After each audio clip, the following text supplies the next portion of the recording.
quote, the Soviet Union was almost a tailor-made refutation of geographic determinism. Explain that. Oh, the Soviet Union was one of the most richly supplied countries with natural resources, and probably the most richly supplied. It was the only industrial nation which has so much petroleum that they export oil. Right.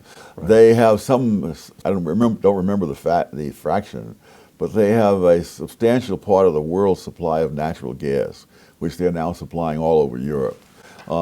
Iron ore, manganese, you name it, they had it. At one time, something like half the industrial diamonds in the world came from the Soviet Union. The land was so rich that when Hitler sent his army in to invade the Soviet Union during World War II, he had plans to have the railroads take back this land from Russia into Germany, because it was that well known for its You mean just the topsoil? He was going to send boxcars of topsoil back to Germany? That's right. I didn't know that. It's one of the most fertile sections and the irony is, one of the world's great famines occurred in the Soviet Union. How come? Mismanagement by the government. Milton Friedman once said that if the government took over the Sahara Desert, there would be a shortage of sand. And the Soviet Union, it was just that way. All right. More on social factors. I'm quoting again from Wealth, Poverty, and Politics. This is tricky ground. There is empirical evidence against genetic determinism. We're talking about IQ scores now. For example, there have been whole communities of whites from isolated mountain regions in America whose average IQs have been similar to or lower than the average IQs of black Americans. But while such evidence undermines genetic determinism, that does not make mental test differences irrelevant.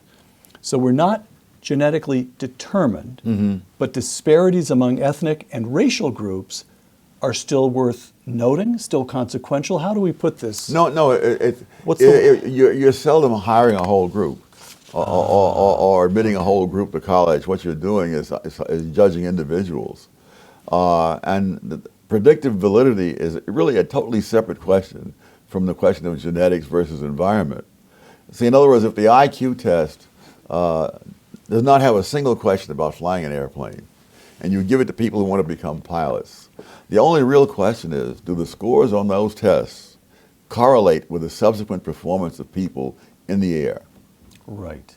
But you see, I mean, it sounds so simple when you say it that way, but the Supreme Court of the United States had a totally different take, that the employer must validate a test that is not job related. And so what they're saying is, it's a question of whether this test seems plausible to third parties who have neither expertise nor experience on the job. And that would be the criterion for whether it's a good test. All right. Staying on this subject of genetics, race, ethnic groups, and so forth, you talk, again, in Wealth, Poverty, and Politics, you describe three very selective, they're public high schools in New York, but they're very selective. You have to test to get into them. That's Stuyvesant High, your Stuyvesant High, Bronx Science, and Brooklyn Tech.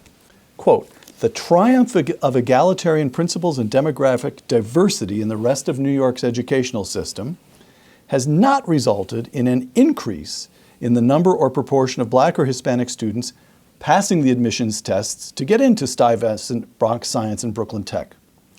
On the contrary, the numbers and proportions of black and Hispanic students have declined substantially over the years at all three institutions, close quote. So, telegram to Mayor de Blasio.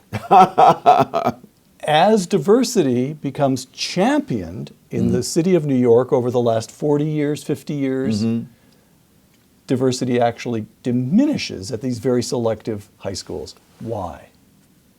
Well, it's that diversity really doesn't do anything for you.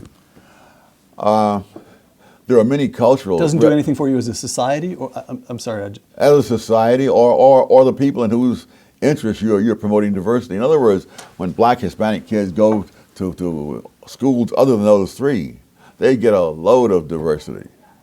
It doesn't do them any good. For example, as of about 2012 or 2014, I forget the exact one, the percentage of blacks at Stuyvesant High School was 1/10 of what it was 33 years earlier. So it's been a major retrogression. And so while they're being taught, their heads full of diversity, the Asian students are learning math and science.